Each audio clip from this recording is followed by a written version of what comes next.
নমস্কার বন্ধুরা, আমি শ্রাবণী। আমি চলে এসেছি আরও একটি রেসিপি নিয়ে। চলো রেসিপিটি তাহলে একবার দেখে নিই।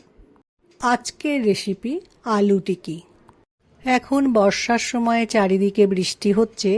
সন্ধেবেলায় চা বা কফির সাথে বৃষ্টি দেখতে দেখতে এই আলু টিকি খেতে বেশ ভালোই লাগবে। খুব সহজভাবে ও তাড়াতাড়ি আলু টিকি বানিয়ে নেওয়া যায়। চলো তাহলে আমার রেসিপিটি দেখা যাক। আমার রান্নার ভিডিওটি পুরোটা দেখার অনুরোধ রইল। আজকের রেসিপিটি বানানোর জন্য আলুকে বড় বড় টুকরো করে কেটে নিয়ে প্রেসার কুকারে সেদ্ধ করে নিয়েছি। এখন আমি আলুর মধ্যে কিছু মশলা দিয়ে নেব। প্রথমেই দিয়ে দিলাম গোলমরিচ গুঁড়ো। এবার দিয়ে নিচ্ছি পরিমাণ মতো বিট লবণ। এখন দিয়ে নেব ঝালের জন্য লঙ্কা গুঁড়ো। দিয়ে দিচ্ছি ধনেপাতা কুচি। এখন দিয়ে দেব লেবুর রস। লেবুর রসের পরিবর্তে আমচুর পাউডার দেওয়া যেতে পারে। এই আলু টিকির মধ্যে আমি অল্প পরিমাণে ছাতু দিয়ে নিলাম।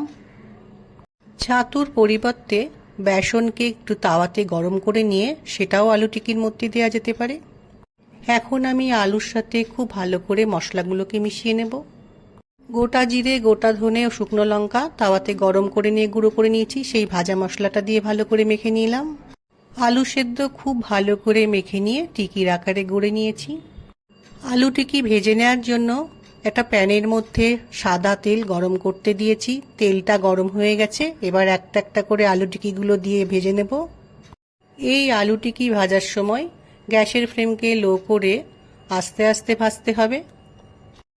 টিকির এক দিকগুলো ভাজা হয়ে গেলে উল্টে দিয়ে আর একটা দিক ভালো করে ভেজে নিতে হবে। আলু টিকি ভাজতে বেশিটা সময় লাগে না। আলু টিকিগুলো ভাজা আমার হয়ে গেছে। এই আলু টিকিগুলো দেখতে যত সুন্দর হয়েছে, খেতেও অসাধারণ হয়েছিল। আমি যেভাবে আলু টিকি বানালাম এইভাবে আলু টিকি বানিয়ে দেখো, তার স্বাদ অসাধারণ হবে। টিকিগুলো ঠান্ডা করে নেওয়ার পর আমি একটা প্লেটের মধ্যে পরিবেশন করে নিয়েছি। আজকে আমি টমেটো ও বাদামের চাটনি দিয়ে আলু টিকিগুলো পরিবেশন করেছি। এটি একটি নিরামিষ রেসিপি। নিরামিষ দিনেও বানিয়ে নেওয়া যেতে পারে।